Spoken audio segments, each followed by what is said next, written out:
So I've seen a lot of questions recently asking about Pokrovsk. What's going on in that direction? What are the changes? So I thought, what better way to get an update than to ask the Ukrainian unit responsible for that area of the front?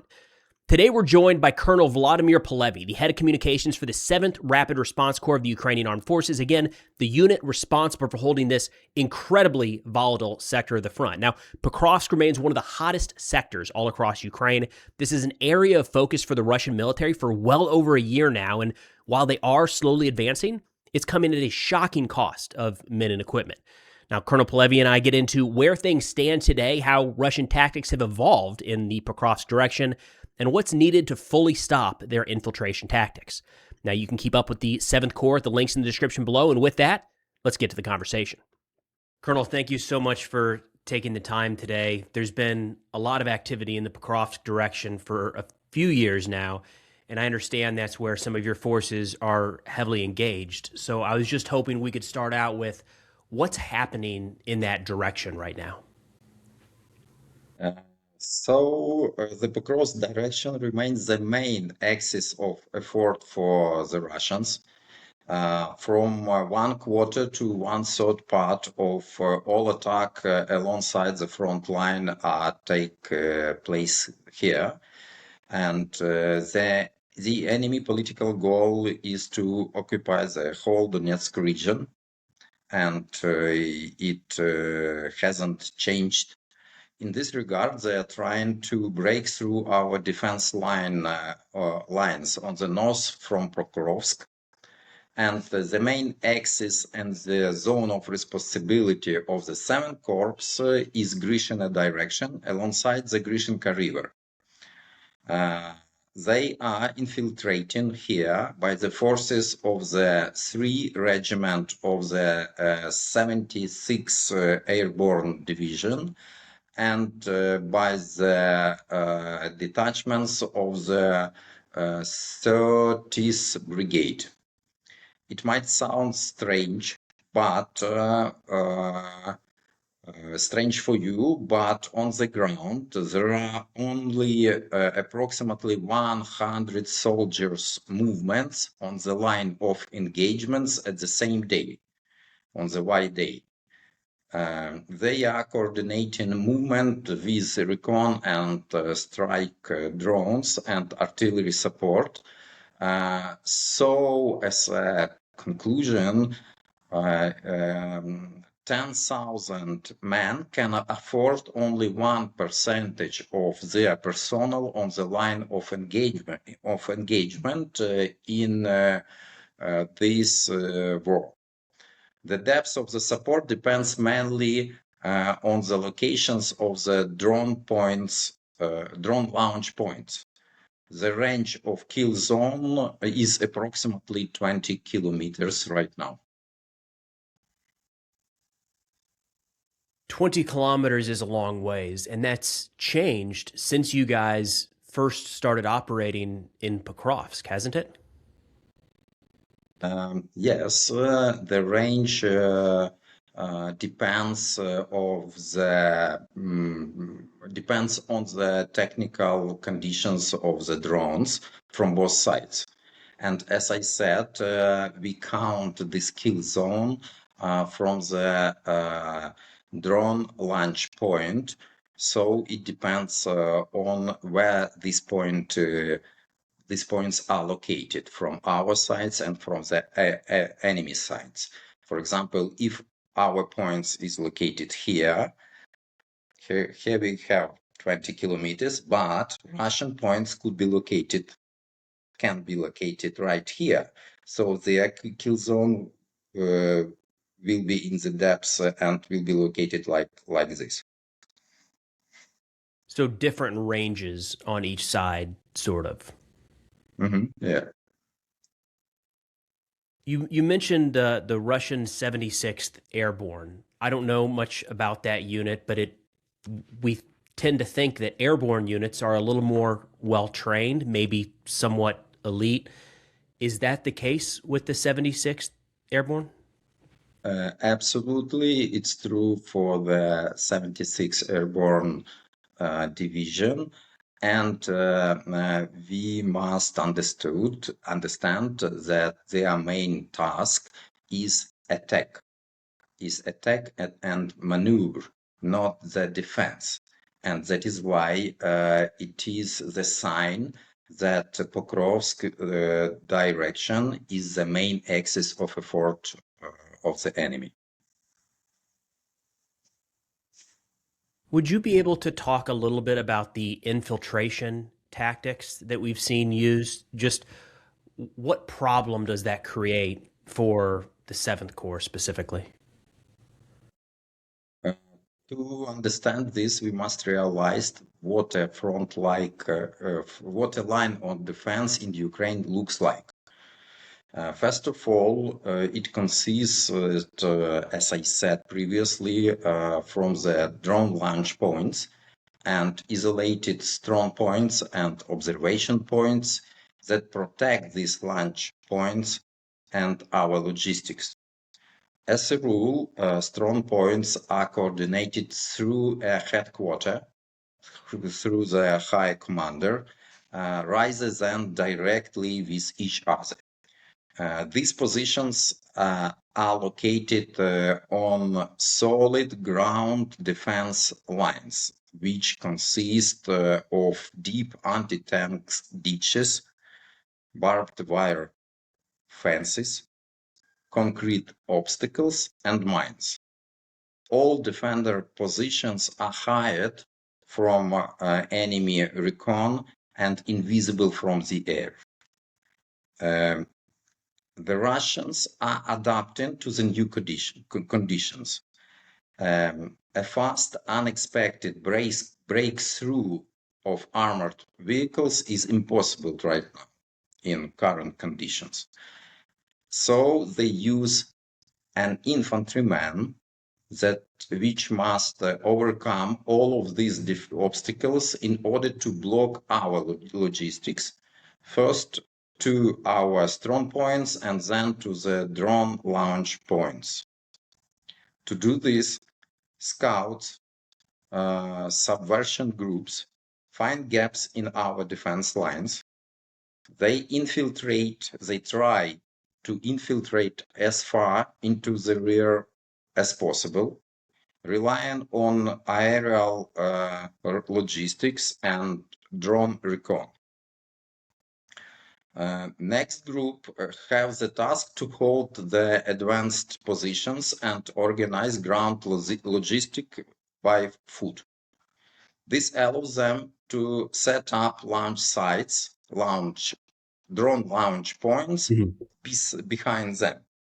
This tactic requires a massive advantage in infantry because every day we kill or wounded approximately 60% of all spotted infantrymen. Wow. From these 100 men, which I mentioned before. And yet the Russians keep moving forward even with this level of losses on the line of engagement. This is possible partly because the soldiers are already separated at their deployment points. They act in isolation and do not see the whole picture. So they just sort of move from one point to the next, maybe not even knowing the mission. Is that safe to say? Yeah, they know only their task, which could be explained like you just go to this building and you must organize to hide in this building or in the basement, for example. And they don't even know the intent of their commander or the task of the platoon, for example, because they received the command, the task only for this small group of 2 or 3 persons. That's hard to understand. I understand what you're saying, but it's hard to imagine a military operating like that. We saw in the winter months how important fog and cloud cover was to offensive operations, that bad weather meant good conditions to move on the ground. It seems like the Russians are moving every day. Are they not waiting for good conditions? The whole Russian tactics have been adapted for the changes on the ground. And sometimes when they are in the status of offensive, they are trying to move every day despite of the weather conditions. And I can explain some more words about these changes in tactics if you are interested in. Absolutely. It's again, it's hard to understand some of this because if it's broad daylight out and the drones are flying, you would think don't go because you're just going to die, but they're still going even in those conditions. Yes, because they rely on their drone strikes and artillery strikes. They rely on their reconnaissance and superiority in all of these fire power. And that is, and the infantryman is only on the spear of this line of a fort. And that is why they try to realize their superiority at every weather conditions. But the tactic has changed. First and foremost, there has been a significant reduction in the size of these assault groups.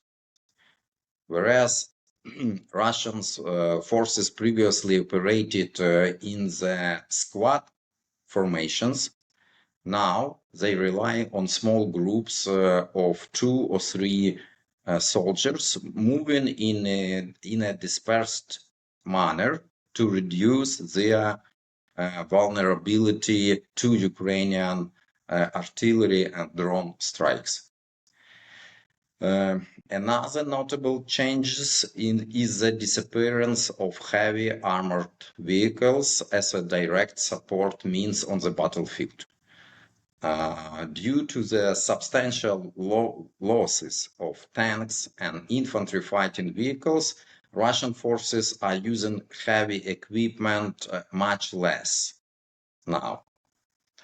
Instead, relying on infantry and light vehicles like bicycles, for example, just to cross this kill zone as quick as it possible.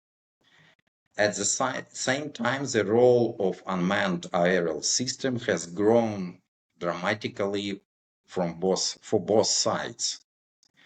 UAVs have significantly shaped battlefield tactics on both sides. With the infiltration, we've seen that can be a challenge for some time now. What would be needed for, say, the 7th Corps to fully stop those infiltrations? Is it more troops? Is it more drones? Is it different types of munitions? In your mind, what would be needed to stop that tactic? Thank you for these questions. It is a complex problem, how to stop this Russian advance. And first of all, we need a lot of recon information from the all level, from the tactical, operational, and strategic level. For example, if we can start from the space, we need a lot of space reconnaissance information. Then we need, for example, AWACS, yes, planes to have all picture in radio spectrum Then we need radio reconnaissance means, a lot of them, to have a full operational awareness. And after that, we need a lot of tactical level video reconnaissance drone. We use for this task Mavics. As you know, it's a quite cheap Chinese drone, but we need a lot of ersatz Mavics instead these Chinese productions. For example, we have perfect Ukrainian GOR reconnaissance WIN drone system, not a quadrocopter, but a WIN, yes, WIN plane, which could replace a lot of Mavic. So, for example, one GOR can replace approximately 10 Mavic. And we suffered a lot from the losses of this tactical reconnaissance drone. And that is why we need the one system for coordination all of these kind of activities. And we have such a possibility, such a capabilities. We have our Delta information system, which provide us a lot of situational awareness. After that, we need a depth in our strikes. I'm talking about the so-called middle strike, or at least strikes on the depth of 100 kilometers from the line of engagement, because 7th Corps is a tactical detachment, tactical level detachment. So we need to increase our depth of strikes thanks to some kinds of weaponry, like these middle strike drones, or it could be a HIMARS MLRC with this 200 kilometers range missiles, for example, or Ukrainian missile systems. If you allow me to imagine, just to try to imagine, we need a lot of ballistic missiles which could provide a strike on the depth approximately on 300 kilometers, which could isolate the whole operational zone, for example, in Pokrovsk region. We need a lot of tactical aviation capabilities. We need to improve our capabilities of air-to-air missile system. For example, maybe you have heard about the supplies of the Gripens jets with Meteor air-to-air missiles. But it's only the plans. We need them for yesterday, not even for today. And after all of this, we need a lot of, for example, Bradleys as infantry armored vehicles, which are really perfect on the battlefield when we need to organize some maneuver or some offensive, or because the main task of air assault forces of 7th Corps is to attack too.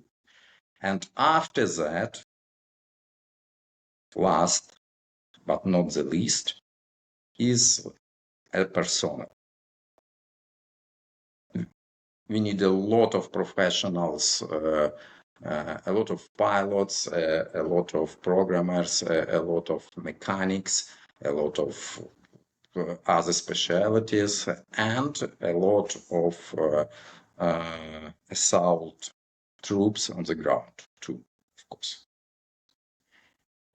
I won't bore you with American politics, but it looks like there's more support brewing in the U.S. So hopefully some It of that's doesn't look boring. it's boring here. It's exhausting here. You have more important things to worry about, but hopefully it signals a change to where some of those munitions can start arriving more frequently. We believe in this, and we believe in support of Europe, not only the United States. And fortunately, we were built. We have built these communications before the Trump elections take place. There's a lot of people here and around the world, of course, that support you guys and want to do what we can. Kind of a final question here. Pokrovsk has been the focus, seemingly, of Russian operations for a while. Do you expect that's going to change anytime soon? I think it is the base, the best place to break through our defense lines from the Russians' points of view, because of the geographical factor, because of the logistics factor, because of their political goals factor. And that is why I think they will try to break through somewhere in the Pokrovsk directions for 100%. But if they succeed, if they have another result, for example, on the south direction or somewhere on the north, they will replace their force to this another direction. Excellent. Excellent in terms of thank you for sharing that information. This was really valuable, Colonel. Thank you so much for sharing this, and we'll have everything in the description where folks can follow the unit, can donate to the unit if interested. And thank you again very much for taking your time, sir. Glory to Ukraine. All right, so thank you so much to Colonel Polevyi for taking the time to walk through all that. It's a fine line these guys have to walk between, he's a pro, right? But being able to share relevant current information without giving away any operational security in the middle of a very, very active war. I mean, arguably what's happening in Pokrovsk right now is the most kinetic piece of terrain in the entire world. So the colonel has to be very careful about what he can and can't share while still doing everything possible to make sure that you and I and the world really understand the nature of this conflict. So incredibly grateful that he took the time and was able to do this today. But that's all we got for now. Thanks for watching, and I'll see y'all next time.